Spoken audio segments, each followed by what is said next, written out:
So I want to turn to you, Allison. So you work with youth that have similar stories like this across the city. How common are stories like this?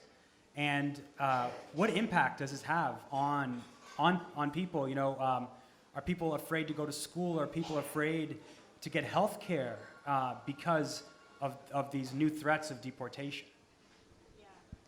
Frecia's story is actually very common among many of the students that come to Casa's youth program and go to high schools in the city of Baltimore. And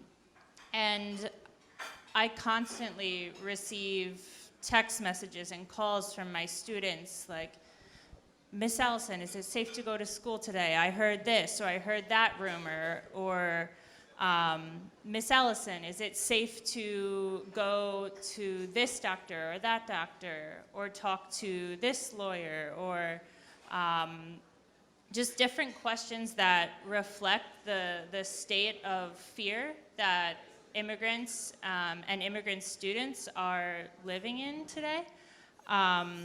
That's definitely been heightened by the rhetoric of President Trump.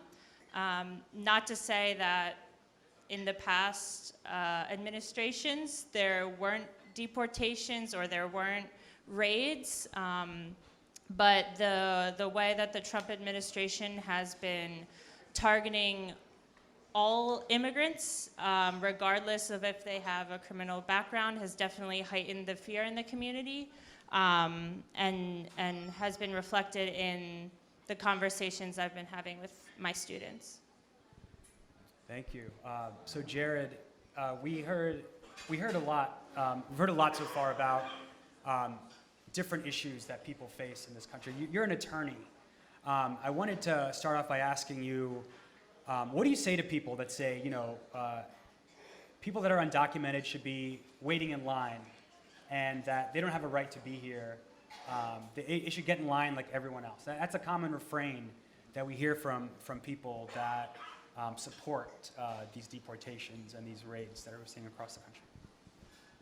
They rarely say it to me, I'll say. You know, Frecia's in the line, right? So there is a line for asylum, and there's a literal line if you go to the United States border, for instance, Tijuana, if you go to any of the border towns in Texas. And in fact, the line is so long now that what you do is you go up to the border, put your name in a book, and they give you a number. Then every day you go back to the United States border, and they tell you if your number's called. It's completely illegal. There's no part of that in the United States law, but the United States government is paying the Mexican government to enforce that because we can't do it. So we pay the Mexicans to do it. They're in that line. They wait in that line for 3 to 4 months in Mexico, in the border towns, which are incredibly dangerous. Then they come here. They ask for asylum. They're in another line.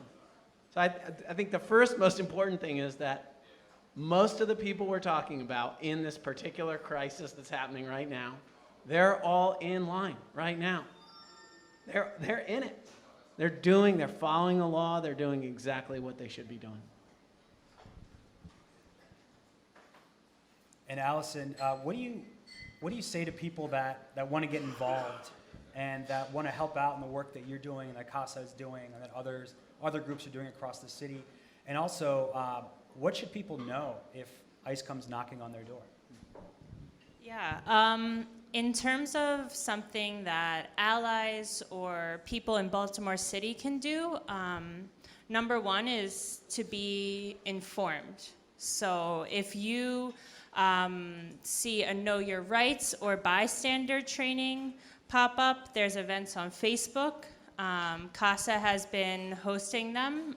We don't have another one scheduled right now, but if you do see that, I would definitely participate in that so you know exactly what to do and how to help your immigrant neighbors.